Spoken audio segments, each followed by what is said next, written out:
हस्तिनापुरम नामक एक सुंदर गांव में ज्यादातर आम के बाग होते थे, इसीलिए वो गांव आम के लिए प्रसिद्ध था। उसी गांव में अशोक और रंजित नामक दो अच्छे दोस्त अगल बगल के घरों में रहते थे और वो दोनों हर काम साथ में ही करते थे। वो दोनों मिलकर उसी गांव में एक बड़ा बाग लेकर उसमें अच्छे उर्वरकों का इस्तेमाल करके आम के पेड़ों की देखभाल करते थे। गर्मी की मौसम शुरू हो जाने के कारण वो दोनों आम के पेड़ों से आम को लाने चले गए थे। वहाँ के आमों का अच्छा रंग और रूप आना देख दोनों खुश हो जाते हैं और उन आमों को पेड़ से तोड़ने लगते हैं। उसके बाद आम को उसके ट्रैक्टर में लगाकर रंजित उन आमों को शहर ले जाकर बेचता था। अशोक भी बचे हुए कुछ आमों को लेकर उन्हें गांव ले जाता है। आम आम, मीठे आम, ताजे आम, चित्तूर, बंगिनपल्ली, नारियल आम, सारे प्रकार के आम को मैंने आपके घर के सामने ले आया। आइए बाबू आइए, एक आम का सिर्फ 10 रुपए, जल्दी आइए। ऐसे वो आम बेचता है। उसकी चीखें सुनकर गांव के सारे लोग वहां आ जाते हैं। उसके पास मौजूद रंग बिरंगे आम को देख सारे लोग उसी के पास खरीदने लगते हैं। ऐसे ही वो दोनों दोस्त गर्मी के मौसम में आए हुए फसल को बेचकर आए हुए पैसों से सारा साल खुशी खुशी जी लेते हैं और ऐसे ही कई साल बीत जाते हैं। हमेशा की तरह इस साल भी गर्मी की मौसम आने पर दोनों दोस्त खुश हो जाते हैं और खुशी खुशी उनके खेत की ओर बढ़ने लगते हैं। इस बार की फसल बहुत ज्यादा आती है और उसे देख दोनों आश्चर्यचकित हो जाते हैं। अरे, इस साल तो हमें बहुत ज्यादा फसल मिला है और इसीलिए हमें इन सारे आमों को ध्यान से बेचना होगा।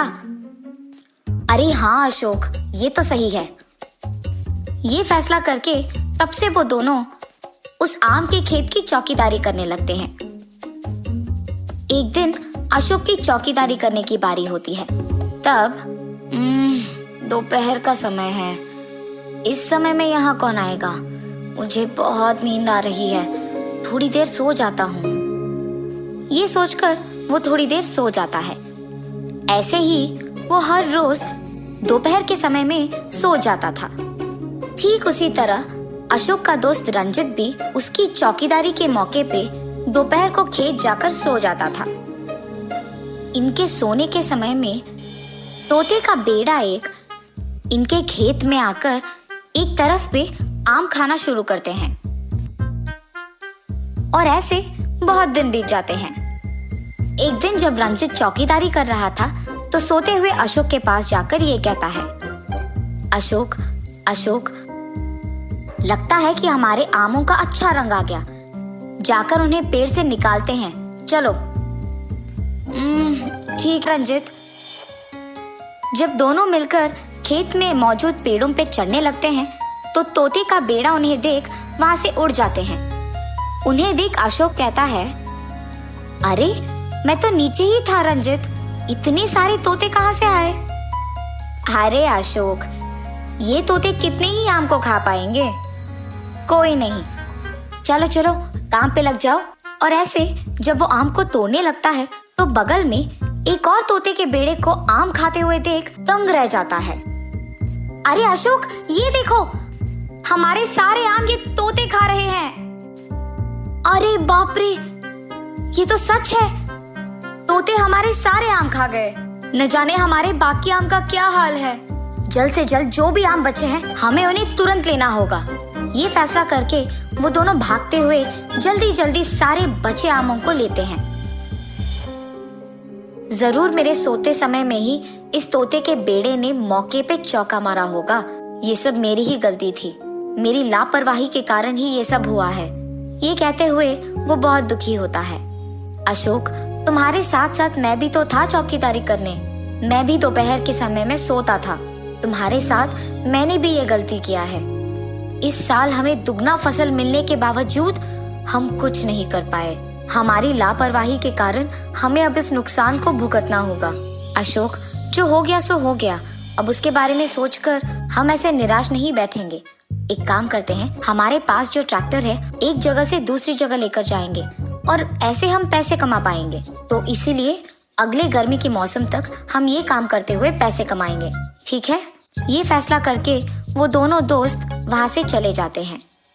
उस तोते के बेड़े में से एक तोता इन दोनों की बातें सुनती है। अरे रे, हमारे कारण तो इनका बहुत नुकसान हुआ है।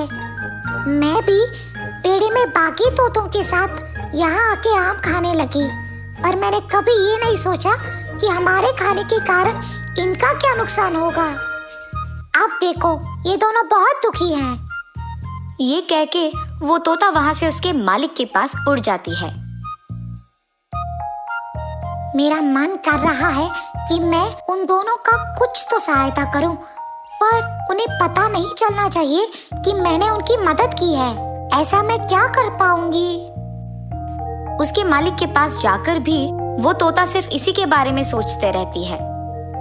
उसके अंदर की बात उस तोते के मालिक को सुनाई देता है और वो उनके पास जाते हैं। मुझे पता है कि तुम क्या सोच रही हो। कोई भी अगर किसी की मदद करना चाहता है तो ऐसे करता है ताकि उसे पता चले, पर तुम ऐसे मदद करना चाहती हो ताकि उन्हें पता ही ना चले। ये एक नेक सोच है, इसीलिए मैं तुम्हारे लिए उनकी मदद करूंगा। अरे मालिक, आपको कैसे पता चला कि मैं ये सोच रही थी और दुखी थी?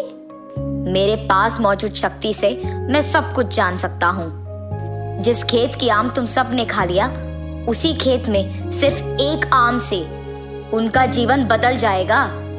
ऐसे करूंगा मैं। तुम ज्यादा मत सोचो, अब से मैं संभालूंगा। ये कह के वो स्वामी जी उस आम के खेत की ओर बढ़ते हैं। वहां पहुंचते ही उन्हें एक आम की पेड़ के बीच में एक छोटा सा आम दिखाई देता है। तब वो स्वामी जी ऐसा मंत्र पढ़ते हैं कि वो एक छोटा सा आम इतना बड़ा हो जाए कि कभी किसी ने ना देखा हो ना सुना हो। तब से दिन ब दिन वो आम बड़ा होते जाता है। कुछ दिन बाद वो आम इतना बड़ा हो जाता है कि उसके सामने पेड़ भी छोटा दिख रहा था। एक दिन अशोक और रंजित दोनों ट्रैक्टर में सामान लेकर दूसरे गांव की ओर बढ़ रहे थे। बीच में अपने खेत की ओर देख रहा था अशोक।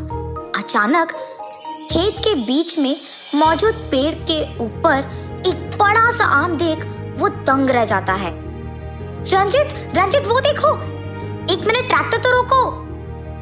अरे अशोक, हमारा खेत है, इसमें देखने लायक क्या है अभी?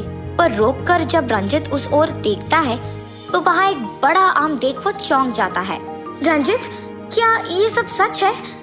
क्या हमें सच में इतना बड़ा आम दिख रहा है? चलो खेत के अंदर जाके देखते हैं। ये फैसला करके दोनों उनके खेत के अंदर जाते हैं। अरे अशोक, ये तो सच है। अरे हाँ यार, पर इतना बड़ा आम अब तक न किसी ने देखा होगा न किसी ने सुना भी होगा। अरे ये सोचो अशोक कि अब इसका दाम कितना होगा। गांव के अंदर लेके जाएंगे तो सभी आश्चर्यचकित हो जाएंगे और इसे खरीदने के लिए सभी लड़ेंगे। अरे हाँ रंजित,